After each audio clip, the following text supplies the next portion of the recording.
자, 안녕하십니까. 네, 수능 국어 강사 이대건입니다. 네, 진짜 오랜만에 뵙죠? 제가 성대결절 수술하고 오느라고. 네.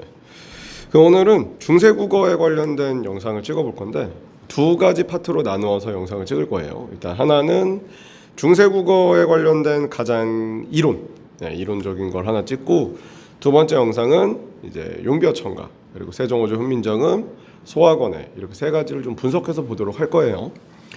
자, 그럼 일단 중세국어 이론 먼저 얘기를 조금 해보도록 하겠습니다. 네. 자, 그리고 지금 내가 있는 학원에 있는 친구들은 이 자료를 저한테 카톡으로 요청하시면 보내드릴게요. 선생님 이거 주세요 하면 이거 보내줄게. 자, 중세국어 한 장 정리본입니다. 일단 중세국어 초성부터 좀 들어가서 보도록 할게요. 초성은 우리가 두 가지 표가 교과서에 나올 수가 있어요. 이렇게 이제 초성의 제자 원리가 이게 기본자, 가획자, 병서자, 이체차가 되어 있는 게 있고, 교과서마다 전청, 차청, 불청, 부탁, 전탁이라고 되어 있는 게 있는데 어차피 같은 종류의 표를 다르게 표현한 거예요. 얘가 좀 더 많이 나와요. 초성의 제자 원리는 세종대왕님께서 기본자를 하나, 둘, 셋, 넷, 다섯 글자를 만드셨는데 만드실 때 상형의 원리를 기준으로 만드셨어요. 그러니까 이제 이 발음 기관을 본따서 만들었어요. 우리가 기라고 하면 이 혓바닥이 어금니 이렇게 붙어요. 그래서 이 기 이런 모양이 되거든. 기. 니은은 니 이렇게 니은 이렇게 혀가 움직이죠. 혀소리라고 해요. 얘는 어금니 소리라고 하고. 그 다음에 입은 네모나니까 입술 소리. 그리고 이는 이렇게 하늘을 보고 이를 보면 이게 이렇게 샤크처럼 상어처럼 착착착착 시옷 이 소리. 목구멍 성대를 잘라보면 동그랗기 때문에 목구멍 소리 해서 아음, 설음, 순음, 치음, 후음이라고 한자로 얘기는 해요. 그래서 기본자 다섯 글자 만드셨고요. 가획의 원리, 그러니까 하나는 상형의 원리로 기본자 다섯 글자, 두 번째는 획을 추가하는 가획의 원리를 이용해서 우리나라 초성을 써요. 소리가 세지죠. 획이 추가되면서 소리가 세지고, 이거를 두 개를 쓰는 걸 병서라고 해요. 두 개를 푹푹 씁니다. 병서는 각자 병서하고 합용 병서가 있는데 조금 이따 얘기를 하도록 할게요. 병서하고요. 그 다음에 이체, 이거는 요 상형과 가획에서 벗어난 새로운 형태란 뜻이에요. 상형이나 가획이 아닌 형태의 세 가지가 있습니다. 가장 많이 나오는 표인데, 그럼 이 표에서 우리가 좀 봐야 될 게 지금 쓰지 않는 글자들이 있어요. 예를 들면 요 녀석 여린 히읗이라고 합니다. 그 다음에 요 녀석 옛 이응이라고 합니다. 이건 여린 히읗인데 획이 하나밖에 없으니까 여린 히읗 옛 이응이라고 합니다. 그 다음에 요 녀석을 반치음이라고 합니다. 그러니까 치음인데 반만 치음인 거예요. 조심하셔야 되는 건 획을 추가한 게 아닙니다. 예디응 할 때 위 꼭다리 획을 추가한 게 아니고, 반치음도 시옷에서 획을 추가한 게 아니에요. 색다른 원리를 만든 거예요. 리을 역시도 이체차기 때문에 디귿에서 획을 두 번 추가한 게 아니에요. 혹시 이거 뭐 중학교 친구들이 듣지는 않겠지만 혹시 중등부라면 굉장히 많이 나오는 문제예요, 이거. 자, 그럼 얘네들은 어떤 식으로 발음을 했냐? 일단 발음에 관련된 이야기를 조금 해보면 이 이응 있죠. 목소리 기본자 이응. 얘는 음가가 없어요. 얘는 소리가 없습니다. 그래서 만약에 예전이라고 하면 요렇게 쓰면 어라고 읽어요. 그리고 뭐 필기할 수 있는 거 만들어 볼까요? 아이고. 계속. 자. 에이씨. 이거 쓸게요. 이렇게 쓰면 어라고 읽어요. 그리고 예디응으로 쓰면 엉이라고 읽어요.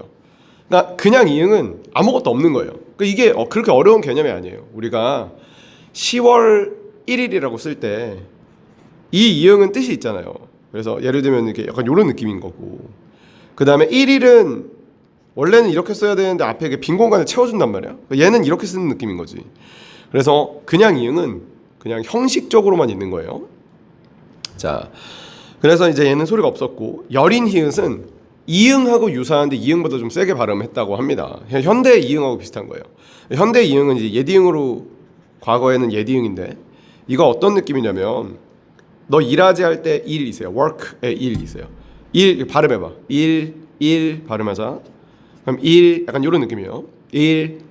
근데 1, 2, 3, 4 할 때 1 발음해보세요. 1 이거 좀 느낌 다르지 지금 그치? 1 이거 좀 다르지 좀 세지 1 2, 3, 4 할 때 1이 좀 세잖아. 아마 그러니까 여기 나오는 모든 발음은 예측하는 거예요. 왜냐면 중세 시대에는 녹음기가 없으니까 예측컨대 그러니까 work를 얘기하는 건 요렇게 좀 약했을 것이고 그 다음에 1 할 때는 이게 여린 히읗은 1보다는 조금 더 강하게 발음하지 않았을까라고 추측합니다. 자, 그 다음에 이제 반치음은 영어의 Z 발음 났을 거라고 추측해요. 그래서 우리가 이제 지브라 있어요. 쓸 때는 우리나라 글자로 지브라라고 쓰지만 실제로 발음할 때는 지브라라고 발음을 하는 게 올바르잖아. 지브라. 근데 지브라를 쓸 수 있는 수단이 없어요. 현재는. 그러니까 만약에 중세였다고 하면 영어의 Z 발음 나니까 이렇게 쓸 수 있어요. 지브라라고 있습니다, 여러분. 그래서 반치음은 영어의 Z 발음 났다 정도라고 이해하시면 될 것 같습니다. 자, 요게 이제 제자 원리고요. 요거를 요렇게 표현하는 표도 있는데, 네. 이제 전청은 예사 소리를 얘기하는 거예요. 소리의 세계가 가장 작은 거. 그 다음에 이제 예사 소리, 된 소리, 거센 소리가 있거든요. 전탁은 소리의 세계로 1번, 2번 소리, 좀 탁한 소리가 나요. 그 다음에 소리가 가장 센 차청 이렇게. 네, 소리의 세계로 구분을 하고 소리의 세기랑 상관없는 울림 소리, 불청불탁이라 그래서 네, 울림 소리가 현대 국어보다 좀 더 많죠. 이 녀석하고 이 녀석이 더 있기 때문에 불청불탁이라고 합니다. 이 표가 나올 수도 있어요. 자, 이게 이제 초성이고요. 그 다음에 이제 가운데 글자인 중성을 보면 현대 국어의 단모음은 10개가 있습니다. 자, 전설모음, 키위, 제외해 이렇게. 후설모음, 금붕, 조아 이렇게. 자, 이렇게 11개가 있는데 중세 국어에는 단모음이 7개밖에 없어요. 요것도 문제에서 좀 잘 나와요. 중세 국어의 단모음은 요 아래야 합니다. 아래야. 하나, 둘, 셋, 넷, 다, 7개밖에 없어요. 그래서 왜, 위, 에는 그러니까 지금 여기에 해당하는 요 전설모음에 해당하는 녀석들이 있어요. 이렇게 4개. 요거는 중세 국어에서는 이중 모음 처리됩니다. 현대 국어에서는 단모음이지만. 네, 그래서 요거 좀 차이가 있고 양성 모음과 음성 모음을 굉장히 잘 지켜줬어요. 모음 조화를 했어요. 그래서 양성 모음과 음성 모음을 아주 잘 지켜줬는데 예를 들면 양성 모음을 쓴 글자가 있다고 칩시다. 요런 글자가 있어요. 그러면 이게 바다거든요. 바다. C 바다. 바다에 에라고 하면 이게 아래아를 썼잖아요. 그래서 에를 이런 느낌으로 지켜줬어요. 네. 그리고 예를 들면 금이라는 글자가 있어요. 금. 골드 이렇게 하면 얘는 음성 모음이니까 이렇게 지켜줬죠. 그래서 아주 잘 지켜줬는데 그럼 부사격 조사가 몇 개 있다는 거냐면 하나, 2개 있다는 거예요. 이렇게 2개 있으니까 지켜줄 수 있어. 근데 만약에 연결어미 같은 거, 밥을 먹고자라는 말이 있다 칩시다. 그럼 고자, 구자 이렇게 2개 있지 않았거든요. 이런 경우에는 어쩔 수 없이 고자만 썼어요. 밥을 먹고자 이렇게 했다라고 하면 그러면은 어쩔 수 없이 이건 모음조화로 파괴했다고는 안 하고 지키지 못했다 정도 되는 거예요. 그래서 이거는 후민정음에도 나와요. 하나가. 네, 그리고 중성모음 2가 있습니다. 자, 그래서 중성은 우리가 아래야 이것은 이제 자연을 상영하셨어요. 자연모를 이제 상영하셔가지고 하늘에 떠 있는 태양과 땅과 사람이 세 가지를 기준해서 기본자를 만든 다음에 초출자는 가획이 아닙니다. 이거는 합친 거예요. 예를 들면 아래아에다가 을을 이렇게 아래아에다가 을을 이렇게 합치면 오라는 글자가 나오고요. 이에다가 아래아를 합치면 아라는 글자가 나오는 그런 느낌으로 글자를 조합한 거예요. 이건 획을 추가한 게 아니에요. 그래서 한 번 튀어나오는 초출자와 2번 튀어나오는 제출자를 만드셨고요. 사실 이것도 동서남북을 의미합니다. 이렇게. 네, 이런 느낌으로 동서남북을 약간 의미하는 느낌으로 만드셨어요.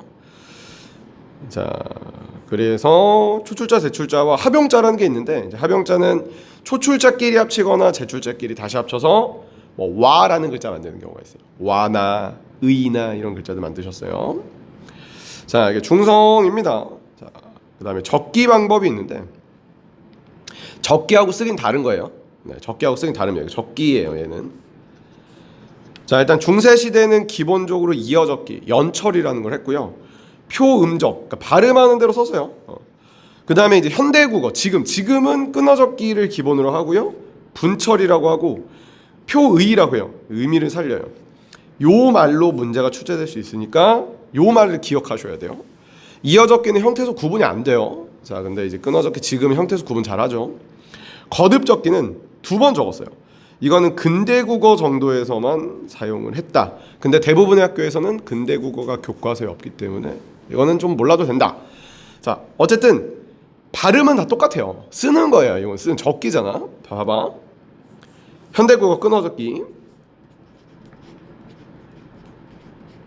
대건이라고 적지만 대건이라고 읽어요. 대건이. 이어적기. 발음하는 대로 적은 거야. 대건이 이렇게. 대건이. 그러니까 어쨌든 발음은 다 대건이라고 하잖아. 근데 이제 적기를 좀 다르게 적었다는 거야. 거듭적기는 2번 적으면 돼. 이렇게 적고 이렇게 적고. 니은을 2번 써요. 그렇다고 해서 대건이라고 읽지 않아요. 대건이라고 읽어. 대건이 이렇게 읽어요. 자, 그래서 이어적기, 끊어적기, 거듭적기가 있었다. 자, 네, 방점이라는 게 있습니다. 네, 방점이라는 게 중세시대 때 있었는데 일단은 예전에는 세로 쓰기를 합니다. 왼쪽에서부터 오른쪽으로. 그러니까 우리는 지금 오른쪽에서 왼쪽으로, 왼쪽에서 오른쪽으로 가로 쓰기 하잖아요, 이렇게. 근데 중세는 이런 식으로 오른쪽에서 왼쪽으로 세로 쓰기를 하거든요. 이 세로 쓰기를 할 때 글자가 있으면 글자 왼쪽에다 점을 찍어요. 그래서 밥, 먹자가 있으면 점을 여기 하나, 이렇게 2개 이렇게 찍어주는 느낌으로 했고요. 성조는 소리의 높낮이를 얘기하는 건데 그렇게 어려운 개념은 아니에요. 그러니까 뭐 어떤 개념이냐면 세종대왕이 있었을 때 서울 표준말을 쓰지 않았을 거야. maybe 사투리를 썼을 거야. 그것도 전라도 사투리 쪽을 썼을 거예요, 아마. 그래서 세종어조 훈민정음을 나라의 말씀이 중국과 달라 사이마띠 아니할세라고 읽지 않았을 거야. 성조를 넣어서 읽으면 나라 말씀이 중국과 달라 사이마띠 아니할세 어린전초로 백성에게 내리고자 이런 식으로 읽었을 거야. 그러니까 사투리니까 성조가 있겠지. 이에 이승 이거 높낮이 다르잖아. 이에 이승 이거 높낮이 다르다고. 그러니까 사투리는 뜻을 좀 이제 구별시켜줘요. 사투리에서는. 그래서 성조가 있었다 정도라고 생각하시면 이해하기 편하고요. 임진왜란이 지나가면서 이제 없어져 버렸어요. 그리고 이제 지금 뭐 이제 사투리 쪽에 많이 있고요. 현대에서는 이제 상성이라고 해서 점 2개 찍는 소리가 있어요. 이게 낮았다 높아지는 소리인데 이 긴 소리로 바뀌었어요. 예를 들면 눈이 내려서 이 소리가 길어. 눈이 내려서 눈에 들어갔다 이렇게 얘기하거든요. 눈이 내려서 눈에 들어갔다. 그러니까 이제 이 긴 소리는 중세시대 때 낮았다가 올라가는 소리였을 거예요. 눈이 내려서 눈에 들어갔다 하니까 이런 느낌이라고 이해하면 되게 편하지, 그렇지? 자, 그래서 점을 안 찍으면 낮은 소리, 점을 하나를 찍으면 높은 소리, 2개를 찍으면 낮았다가 높아지는 소리. 이거 암기하셔야 돼요. 한 문제 정도 나와요, 내신에서. 입성이라는 건 옵션이에요. 그러니까 점의 개수하고 관계가 없이 이렇게 안올림 소리로 끝나면 소리를 빨리 끝내버려요. 이렇게 싹 하고. 보세요. 자, 밥 먹자. 밥 낮은 소리, 먹 높은 소리. 자, 낮았다가 높아진 소리인데 먹 할 때 기억 있죠. 그럼 빨리 끝내야 돼. 자, 밥, 먹, 자 이런 식으로 했다는 얘기예요. 그래서 방점이라는 게 있었다는 거예요.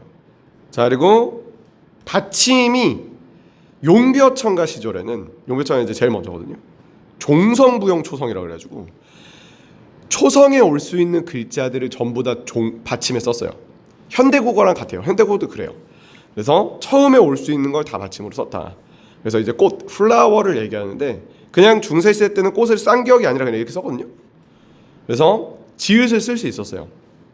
근데 세종어조 훈민정음에는 발음하는 대로 표기했는데 그 표기할 때 자체를 8글자로만 제한해버렸어요. 왜냐하면 사람의 발음은 현대국어에서는 7개로만 받침을 발음할 수 있다고 해요. 머리를 빗는 빛이나 눈부셔 right를 얘기하는 빛이나 너 내 돈 갚아 할 때 빛이나 다 디귿으로 발음한다고 그래요. 근데 이제 중세국어에는 8가지로 발음할 수 있다고 하거든요. 그래서 이 8가지는 기역, 니은, 디귿, 리을, 미음, 비읍, 옛, 이응, 시옷이요. 옛, 이응이에요. 옛, 이응. 그럼 뭐가 없냐? 지읒이 없어요. 요게 이제 차이다. 차이는 알아두셔야겠죠. 그리고 굉장히 많이 나오는 게 디귿과 시옷의 발음이 달랐을 것이다. 다르니까 다르게 적었다. 어떻게? 모른다. 몰라요. 모른다는 뜻이야. 몰라요. 다르게 적었을 거라고 추측한다.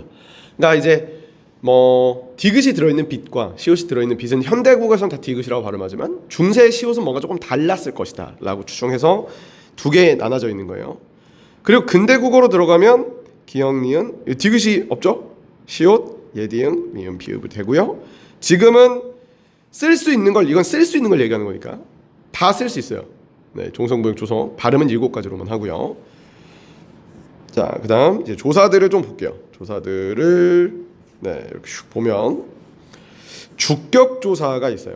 주격 조사의 형태는 지금은 이, 가에서 깨서가 있는데 중세시대 때는 이 한 개밖에 없었어요. 한 개밖에 없고 그러니까 종류가 한 개인 거예요. 1개예요. 3개가 아니야. 한 개야. 형태가 3개인 거예요. 네. 그래서 지금처럼 가라는 글자가 없었어요. 다 이를 쓰는 거야. 그래서 뭐가 있어요? 나비가 이렇게 안 하고 나비이 이렇게 됐단 얘기예요.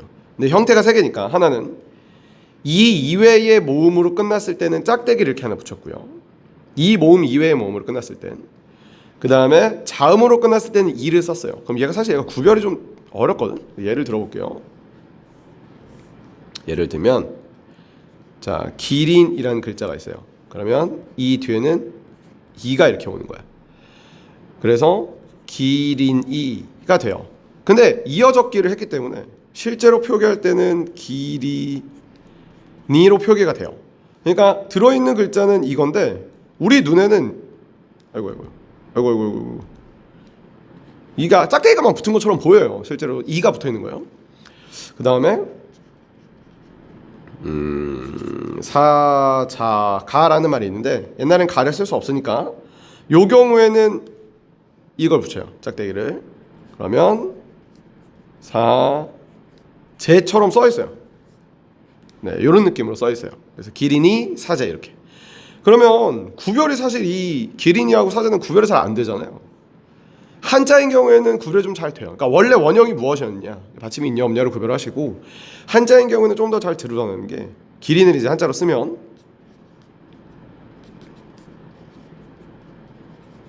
기린 이 이렇게 아예 그냥 확 살려줘 버렸어요. 이렇게 한자는 연음하지 않고 그 다음에 사자 같은 경우에는 이거 사자 아니에요. 그냥 아무 글자 쓰는 거. 사자 쓸 줄 몰라요. 작대 이렇게 붙였다. 한자로 쓰면 굉장히 잘 드러난다라는 거고. 세 번째는 쉽게 생각해요. 그러니까 이를 이제 붙일 수 없는 글자들이 있어요. 거북이 같은 거. 그러니까 거북이 같은 경우에는 이를 이렇게 붙일 수가 없잖아요. 뭐 짝대기 이렇게 2개를 끌 수는 없으니까. 이 경우에는 제로 주격이라 그래서 그냥 안 썼어요. 이렇게. 뭐 이어 적으면 거북이라고 적었겠지만 실제로는 뭐 이런 느낌으로 했다고 해도 아무것도 쓰지 않았다는 뜻이에요. 자, 그래서 주격 조사 형태가 이렇게 3가지가 있다. 그리고 관역격 조사할 때 이제 연달아 가야 돼. 관역격 조사를 먼저 봐야겠다. 자, 관역격 조사. 관역격 조사를 이제 볼 건데 관역격 조사에는 현대국어에서는 얘가 있어요. 의. 그리고 양성 모음에는 의가 있어요. 모음자를 잘 지켰고요. 되게 특이한 게 시옷이 있는 거야. 그리고 시옷 말고 주격 조사처럼 생긴 이가 있어요. 이렇게. 네, 그래서 이런 형태를 가지고 있었고요. 자, 이걸 정리해 보면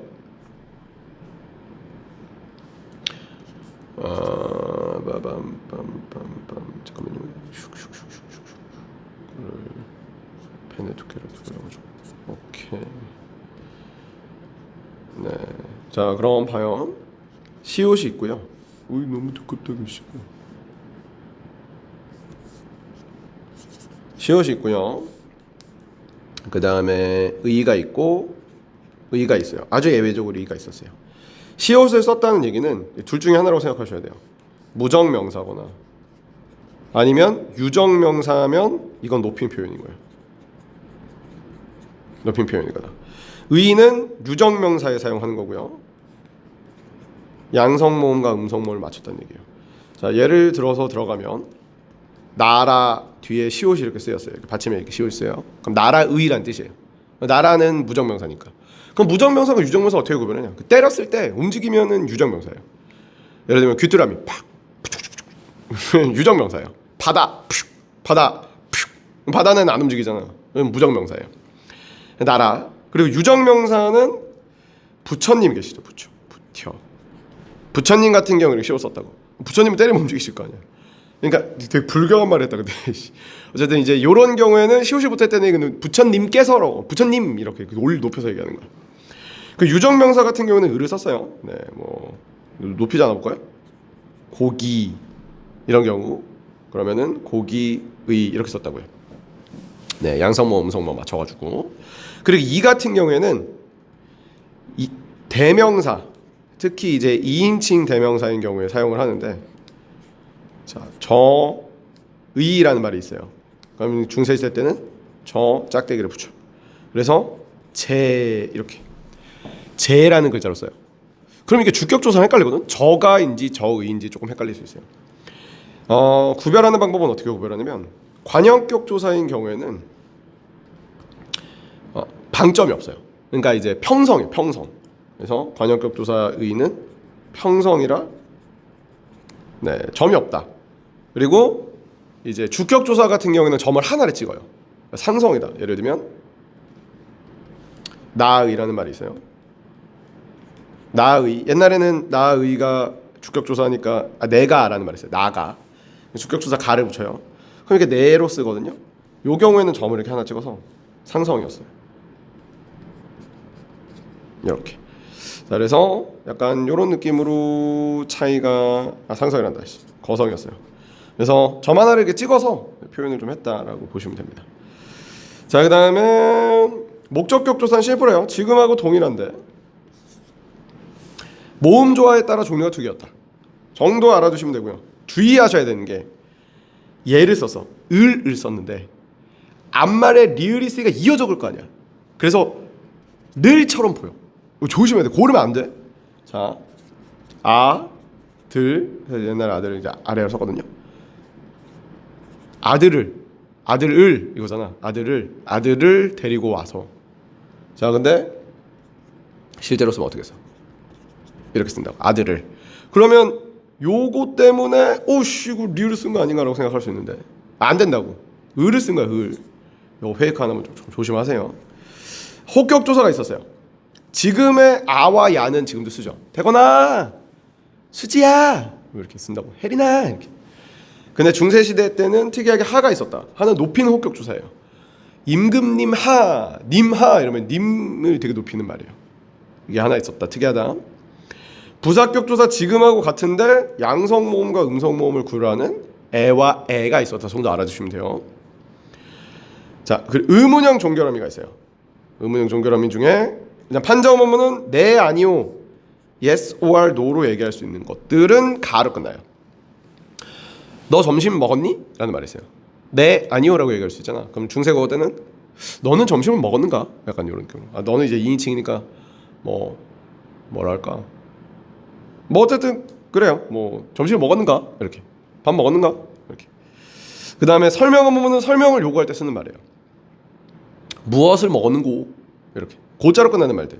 무엇을 먹었는고? 그러면 설명을 요구하죠. 라면을 먹었습니다. 이렇게.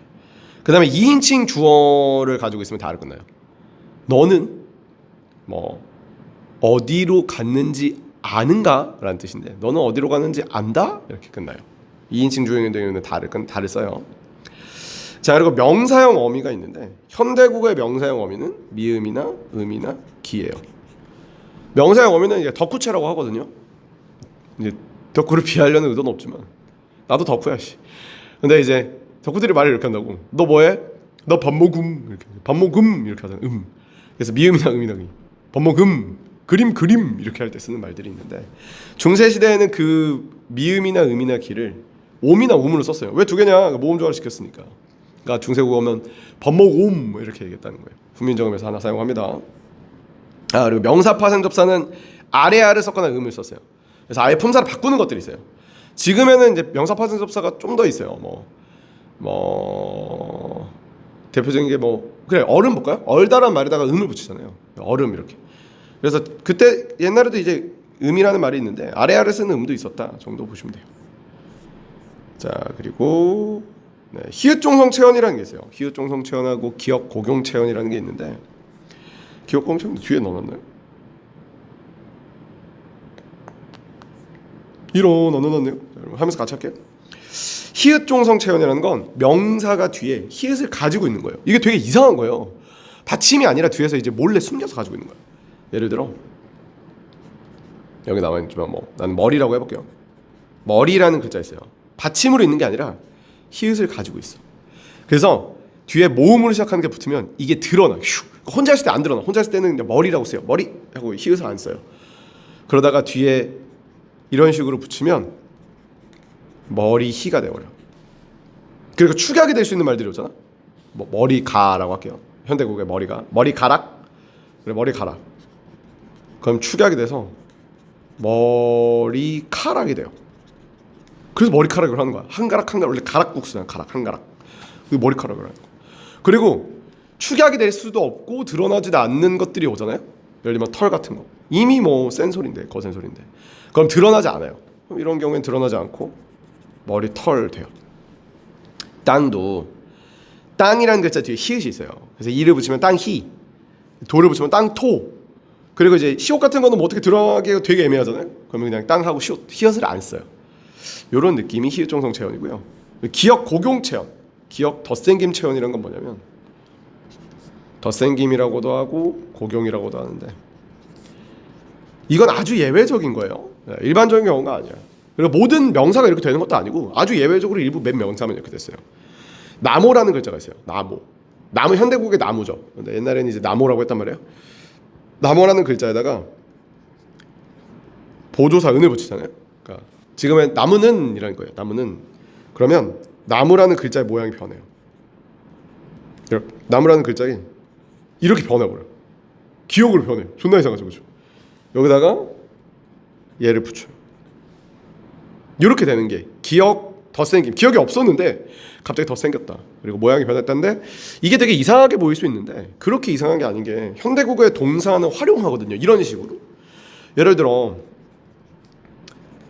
덥다라는 말을 활용하면 여기다 어를 붙이잖아요. 그러면 더에다 이 비읍이 오나 우로 변해요. 이렇게. 그래서 여기서 이제 우로 변하죠. 비읍이 우로 변해. 여기다 이제 어를 붙여. 더워가 되는 거예요. 어를 붙이면 먹어. 그러니까 더워는 갑자기 비읍이 사라지고 우가 생겼잖아요. 그러니까 이제 명사인데 동사 활용하는 느낌으로 좀 생겼다라는 게 기억 덧생김 체언이에요. 네, 변화가죠. 네, 이것도 좀 많이 물어보는데 반치음과 아래아는 어떻게 변했냐? 마을이라는 글자예요. 일단 반치음은 이응으로 변했고요. 그 다음에 두 번째 글자의 아래아가 으로 변했고요. 마지막으로 첫 번째 글자의 아래아가 아로 변했어요. 이 순서대로 변합니다. 가을이라는 글자예요. 반치음이 이응으로 변했고요. 변했다기보다는 이제 음가가 없어졌죠, 그냥. 네, 이응이 됐고요. 그리고 이제 아래아가 으가 됐고요. 그리고 가을이 됐습니다. 그 다음에 네, 순경은 비읍이라는 녀석이 있었어요. 순경은 비읍은 규칙적이라고 보시면 돼요. 아까 보세요. 먹어는 먹언데 왜 고아는 비읍을 없앴을까? 이상하잖아. 이상하니까 불규칙이라고 하는 거예요. 옛날에는 그렇게 이상하지 않게 하면 돼요. 그래서 그래 그럼 없애지 말자. 고에다가 이제 아를 붙였을 때 뭐 막다 할 때 마가 할 때 아 그냥 붙였을 때 얘를 버리지 말고 그냥 연음하는 거예요. 얘를 위에다 이렇게 써. 고아. 고아예요, 고아. 고아 이렇게. 지금은 얘를 없애버리는 거죠. 없애버렸다기보다는 오나 우로 변하는 거죠. 그래서 과거에는 그냥 이걸 별로 없애지 않았다 정도라고 이해하시면 돼요. 자, 그다음 네. 주체 높임, 상대 높임, 객체 높임, 선어 말어미를 좀 보도록 할게요. 한 장씩 봐야지. 네.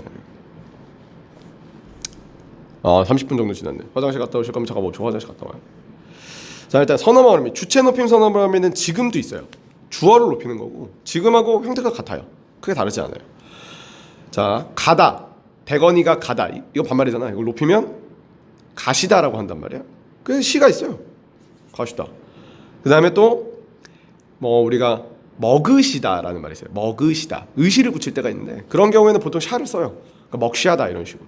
그래서 특이한 건 이제 샤가 있었다는 거 정도지 시하고 샤는 크게 차이가 없으니까 그러니까 과거나 지금이나 주체 높임이 있었다. 그 다음에 상대 높임 선어말어미. 그러니까 상대 높임 선어말어미, 상대를 높여주는 건데 현대 국어에서는 뭐 선어말어미라기보다는 종결어미로 높이죠. 보조사를 이용하거나. 보조사를 이용한다는 거는 이거예요. 밥 먹었어는 반발이니까 보조사 이용해서 밥 먹었어요 해서 이렇게 높이거나 상대를, 듣는 상대를. 그 다음에 가다, 갔습니다 해서 비읍니다라는 어미를 붙여가지고 높이거나. 그러니까 선어말 어미로 높이지 않고 이제 종결 어미로 일반적으로 높이거나 보조사를 쓰는데 과거에서는 이나 이시 있어요. 가실이라는 시에 쓰는데 가실이 있고라고 해요. 고는 이제 높임말이라, 그러니까 물어보는 거라 그러잖아. 의문이라고. 가실이 잇 할 때 이가 높임말이야. 그래서 그거 해석하면 가십니까요? 저를 버리고 가십니까요? 라고 해석합니다. 그래서 이나 이시라는 게 있었다. 자, 그리고 객체 높임 선어말어미는 아예 현대 국어에 존재하지 않는 거예요. 우리가 현대 객체가 이제 부사어나 목적어인데 목적어를 높일 때는 선어말어미를 쓰지 않고 단어를 바꿔요. 할머니를 데리고 가다 이런 반말이잖아요. 할머니를이라는 목적어를 높일 때 할머니를 데리고 있는 건 반말이니까 할머니를 모시고라는 말로 바꿔버려요. 근데 지금 이 상태에서는 이 오징어처럼 생기지 않았어요. 삽 이렇게 이 오징어처럼 생긴 녀석을 써버리면 돼요. 예를 들면 대리 잡고 이렇게 해보면 돼요. 대리 잡고 이렇게 쓰면 되거든요. 그래서 생긴 거 잡이 있었다. 쓰는 거는 그 앞말이 뭐 기억이냐 디귿이냐 뭐 울림소리냐로 구별을 했는데 이렇게까지 디테일하게 물어보면 보기를 주실 거예요. 그래서 이제 삽이나 잡이나 잡을 썼고요. 요 녀석이나 뭐 요 녀석은 약간 어디 본 것 같잖아요. 현대 국어에는 이 객체 높임 선어말어미 삽이나 잡이 이제 상대 높임 종결 어미로 바뀌어요. 그래서 습니다 할 때 습으로 바뀌는데 요런 거는 그냥 알아만 두세요. 잘 안 나옵니다. 자, 그리고 여기서 주의하셔야 되는 건 이렇게 생겼지만 실제로 이렇게 쓰지 않아요. 보세요. 막삽건을 막다를 높이면 이제 막습니다 이렇게 했는데 돕다를 높이면 이제 돕습니다인데 실제로는 비읍이 연음돼서 순경음 비읍이 뒤로 가버려. 그러니까 이 형태를 이런 형태를 사실 그렇게 많이 쓰지 않아요. 실제로는 이렇게 생긴 형태가 훨씬 더 많아요. 그래서 객체 높임 선어를 썼냐라고 물어봤을 때 그 뒤에 순경음 비읍을 사용했는지까지 확인하셔야 돼. 중요 포인트야. 모의고사에도 좀 나오는. 자, 그 다음에 의미의 확대, 축소, 이동 보도록 하겠습니다. 자, 확대. 의미가 늘어난 거예요. 영감이라는 말은. 근데 이걸 물어보려면 세종어적 훈민정음에서 물어봐야 되는데 훈민정음은 확대가 없어요. 이따가 보기 좀 어려워가지고. 그러니까 이제 이거는 이제 학습활동에 있으면 물어볼 수 있어요. 영감이라는 건 예전에는 이제 되게 높은 벼슬, 그러니까 5급 공무원들을 영감이라고 그랬어요. 지금 서기관. 근데 이제 지금은 나이가 많으면 영감이잖아요. 더 넓어졌잖아 범위가. 확대. 축소는 의미가 줄어든 거예요. 옛날에는 놈이라는 글자는 휴먼 빙이라는 뜻이에요. 인간이라는 뜻이에요. 인간. 그러니까 남자는 여자는 다 놈인데 지금은 남자만 얘기하니까 이제 2분의 1로 줄었죠. 하프로 줄었죠. 남자만 놈이라고 하니까 축소. 네. 그러니까 얼굴은 원래는 신체 전체였는데 요만큼으로 줄었죠. 이것도 이제 축소. 그다음에 의미가 이동된 건 발음은 지금도 있고 과거에도 있지만 뜻이 다른 거예요. 예를 들어서 어리다. 과거에는 어리석다. 그러니까 fucking stupid 하다는 뜻이고 지금은 이제 나이가 어린, 영하다는 뜻이에요. 그러니까 소리는 똑같죠. 어리다. 하지만 의미가 달라져서 의미의 이동이라고 합니다. 근데 이제 의미 이동할 때 하다 같은 말이 있어요. 하다. 뭐 요 말. 요 하다 같은 경우에는 요거는 이제 많다라는 뜻이고 요거는 행하다. 그러니까 우리가 지금 쓰는 게 요걸로 쓰는 거거든요. doing. 근데 애초에 하다는 종류가 두 개 있었기 때문에 얘는 이제 의미의 이동이라고 사실 보진 않습니다. 네, 그냥 아로 바꿔 쓴 거 정도예요. 자, 그래서 요게 이제 의미의 이동이었고요. 종성표기법은 아까 했고요. 네, 원순모마. 자, 원순모마, 구개음화, 그리고 여기 이제 된소리. 여기 말해서 된소리. 된소리? 아니잖아. 두 바보였다. 두음 법칙. 자, 이렇게 하나, 둘, 셋. 자, 그리고 이제 요 세 가지를 안 했다고 보시면 돼요. 과도하게 안 했다. 너무 안 했다. 원순모마는 입술을 동그랗게 만드는 거예요. 원순. 이걸 안 했다고. 그럼 입술을 어떻게 하면 돼? 네모나게 할 수 없잖아. 네모나게 해 이렇게 할 수 없잖아. 평평하게 했다고. 물 안 했다고. 밀, 불, 야 저 불 좀 피워 안 했다고. 불 이렇게 했다고. 그래서 과도하게 우를 안 하고 을을 했고요. 그 다음에 지금은 우를 해요. 그러니까 지금은 원순모음어랑 두음법칙이랑 구개음어 현대국어에서는 다 하는 거야. 근데 예전에 안 했다고. 두음법칙 과도하게 안 했다고. 예를 들어 뭐 지읒이 들어가는 말들이 있어요. 지읒이 들어가는 말들을 다 디귿이라고 발음했다고. 거의 대부분 지읒이 들어가는 말들을 이제 디귿이라고 해요. 두음법칙이라는 건 디귿을 반대로 지읒이라고 하는 거예요. 굿이 이걸 이제 굳이 이렇게 하거든. 뭐 맛형 이건 축약이다 씨. 뭐였어? 갑자기 또 하려니까 생각이 안 나네. 어쨌든 과도하게 안 했다고요. 바보같이 얘기했잖아. 야씨 두음법칙 아니잖아. 피곤한가 봐. 구경하잖아. 자, 현대 구경하는 씨 미안해요. 디귿을 지읒으로 발음하는데 중세시대 때는 지읒을 디귿으로 발음했어요. 예를 들어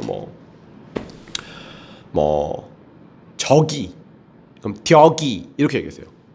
과도하게 이런 게 이제 구경어였고요. 그러니까 이제 지금은 가치라고 하는데 발음할 때 옛날에는 발음하는 대로 쓰니까 근데 이제 과거에는 가티라고 적어버렸다고. 그리고 이제 두음 법칙은 과도하게 원래 현대국어에서는 한자에서만 일어나는 건데 한자가 리을이나 니은이 처음 오면 그걸 발음하지 않아요. 예를 들면 즐거울 낙자인데 악이라고 하거든요. 근데 과도하게 안 해가지고 우린 그냥 한자어가 아닌 그냥 우리나라 말이라도 맨 앞에 이응을 그대로 두지 않고 리을이나 니은을 넣어요. 예를 들면 익혀먹다란 말이죠. 고기를 익혀먹다. 니켜먹다라고 그래. 니켜먹다라고 하거나 이르다, 니르다, 도착하다, 막 이렇게. 아니 말하다, 이르다, 엄마한테 이럴 거야, 니르다 이렇게 얘기해 버리거든. 그러니까 과도하게 안 했다는 거예요. 자, 그 다음에 어두자원구는 여기 이제 합용병사 각자병사 보면서 얘기할게요. 이건 쓰기라 그래요. 아까 이어 적기라는 말을 쓰잖아. 얘는 쓰기야. 병서를 갈바 쓰기라고 하고요. 연서를 니어 쓰기라고 해요. 그리고 부서가 있어요. 병서는 합용병사와 각자병서가 있는데 이거 키포인트야. 이게 겁나 헷갈려. 각자병서는 각자 두 개를 쓴 거 같잖아. 그래서 이제 비읍 시옷을 쓴 거 같거든요. 그게 아니라 쌍격 쌍디귿이야. 그러니까 현대국어의 된소리를 각자병서라고 그래요. 지금 쓰죠? 지금도 써? 지금도 현재 씁니다. 졸라 씁니다. 합용병서 지금 써 안 써요? 써요. 말머리에만 안 쓸 뿐이지. 자, 중세시대에는 말머리에 합용병서를 쓰고 그리고 말꼬리에도 말 받침에도 합용병서를 썼어요. 예를 들면 이렇게 하거나 수업 시간에는 내가 이렇게 얘기해 주잖아. 병신 아니야. 씬 뒷글자로 된소리를 읽으면 돼요. 된소리를 읽었을 거라 추정하지 이제 뒤에 걸로 씬 이런 느낌인 건데 이렇게 그 어쨌든가 싸 이런 느낌인 건데 요런 느낌인데 약간 발음이 달랐을 거야. 근데 약간 브스 이렇게 브스 약간 이런 느낌으로 약간 달랐긴 할 거야. 그러다 이제 뒤에 가서 아예 된소리처럼 싸라고 읽어요. 자, 근데 어쨌든 얘를 지금의 받침에는 쓰잖아. 그러니까 쓰긴 쓰는데 말머리에 안 쓸 뿐이에요. 그럼 말머리에 쓰는 걸 뭐라고 부르냐면 두 자음 군이라고 해요. 말머리에 자음이 군을 이뤄서 여러 개가 올 수 있다 라는 얘기예요. 지금도 하긴 하지만 말머리에만 안 쓸 뿐이다.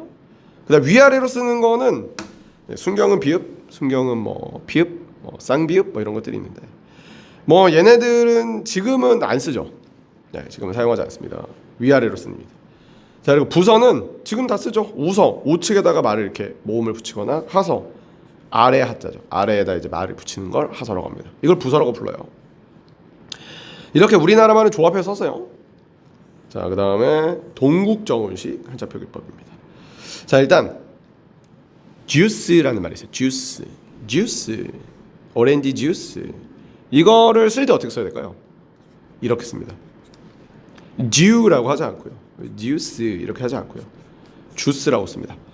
왜요? 우리나라 말에 외래어 표기법이라는 게 있어요. 그러니까 외래어를 한글로 적는 규칙들이 있어요. 그 규칙에 맞춰서 주스라고 씁니다. 인 것처럼 동국정운식 한자 표기법은 당시의 한자를 표기하는 방법이기 때문에 그러니까 훈민정음에 있는 모든 한자어는 동국정운식 한자 표기법이에요. 몇 개는 형식 종성한 거고 몇 개는 이형보리 한 거예요. 몇 개는 그때 당시에 발음했던 이상적인 발음법으로 썼던 거예요. 근데 어쨌든 다 동국정식 한자 표기법이에요. 일단 이게 기본이고요. 그러니까 몇 개만 이렇게 동국정식 쓴 게 아니에요. 일단 첫 번째는 이상적인 한점. 그러니까 이상적인 한점으로 이거를 이제 적었다라는 거죠. 현재는 중국이라고 적지만 실제로는 뉴걸이라고 발음합니다. 어서 동걸 이렇게. 그리고 중국 사람들이 말하는 거죠. 우리는 편한이라고 발음하지만 중국 사람들은 비에난이라고 하죠. 그러니까 그거를 이제 적었다는 거예요. 어려운 게 아니야. 사과 뭐라 그래? 애플이라고 하지. 적을 때 이렇게 적었다고. 에어보 이렇게 적을 때 이렇게 적었다고. 동국정식 외래어 표기법이 이게. 두 번째는 받침에 아무것도 없으면 이응을 적어 넣었어요. 얘는 아무것도 없으니까 그냥 이응. 얘는 실제로 존재하는 거니까 적어 놓은 게 아니고 이제 예디응을 쓴 거예요. 네. 그래서 아무것도 없는 글자의 한자어 같은 경우에는 나 예를 들면 큰 대자거든. 대건이 할 때. 그럼 대자에는 이렇게 땡이라고 읽지 않는다고. 근데 댕댕이냐? 대라고 읽어. 이응을 안 읽는다고. 그래서 이렇게 이응을 적었다. 그다음 초성에 뭐 순경음 비읍이나 반침이나 예디응이나 뭐 여린 히읗 같은 걸 좀 넣을 수 있다. 하나 일자 있잖아. 아마 이렇게 적었을 거예요. 이렇게. 후민정 흠도 요거 써 있어요. 후민정 음이잖아 지금. 음인데 좀 세게 발음했으니까 예디응을 적어서 썼겠지. 여린 히읗을 적어서 썼겠지. 그 다음에 이형볼이라는 게 있는데 요거는 이 여린 히읗의 펑션 기능들을 좀 볼게요. 이 여린 히읗이 음가가 이응보다는 좀 셌어요. 초성에 왔을 때는. 받침으로 왔을 때는 소리가 나지 않아요. 소리를 내는 건 아니고 자 얘가 초성에 왔다. 그럼 이응보다는 조금 더 강하게 발음하는데 얘가 이제 종성에 왔다. 그러니까 받침에 왔다. 그럼 얘는 펑션적인 기능이 있어요. 자 일단 한자다. 그러면 발음하지 않고 그냥 적어줘요. 한자어 리을 뒤에 그냥 표기해. 그래서 예를 들면 달월자가 이렇게 있어요. 그러면 한자를 적어주고 이렇게 적은 다음에 이렇게 적어줘요. 이걸 이형보래라 그래요. 소리를 보충해준다는 뜻이에요. 그러니까 리을이라는 소리에서 좀 더 보충해준다는 뜻인데 여러 가지 썰이 있는데 이거는 뭐 영상에서 할 얘기는 아닌 것 같고. 그 다음에 한글인 경우에 이걸 쓰는 경우가 있어요. 한글인 경우에는 된소리 부호로 사용되거나 펑션이야. 소리는 없고. 그 다음에 절음 부호로 사용되거나. 뒤에 오는 소리를 된소리로 읽을 수 있으면 된소리 부호가 되는 거예요. 자 이렇게 쓰고 할바가라는 실제로 뭐 할배라고 써있긴 하지만 그럼 이거는 뒤에를 세게 읽을 수 있죠? 그럼 뒤에를 세게 읽으란 얘기야. 할바라고 읽으라고. 그 다음 할놈이라면 말을 치자. 이 경우에는 절은 뭐 끊어 읽으란 얘기야. 할놈이 이렇게 할놈이. 자 보세요. 만약에 이 히읗이 없다고 하잖아요. 그럼 리을과 니은이 만나서 리을로 변해야 돼요. 고그룹 액제 신라처럼. 그럼 할로미라고 읽는 게 맞아. 원래는 할로미 이렇게 리을로 읽어야 되지. 왜냐면은 유음화 비음화가 일어나니까. 근데 끊어 읽어서 할노미 이렇게 좀 제대로 밝혀줘라 뜻을. 그런 느낌으로 끊어 읽어라는 뜻이에요. 이렇게 했다라는 거죠. 네, 이 정도까지 첫 번째 영상을 보면 될 거고요. 뭐 한 번 들어서 이해하면 좋은데 혹시 한 번에 이해가 조금 안 되면 좀 여러 번 들어서라도 천천히 좀 이해를 하셨으면 좋겠어요. 자 일단 중세국어에 관련된 간단한 개념 정리 해봤습니다. 이게 2학기 중간고사든 기말고사든 언제든 화이팅 하세요. 오랜만에 영상으로 봤어요. 화이팅! 일단 영상 여기까지 하겠습니다.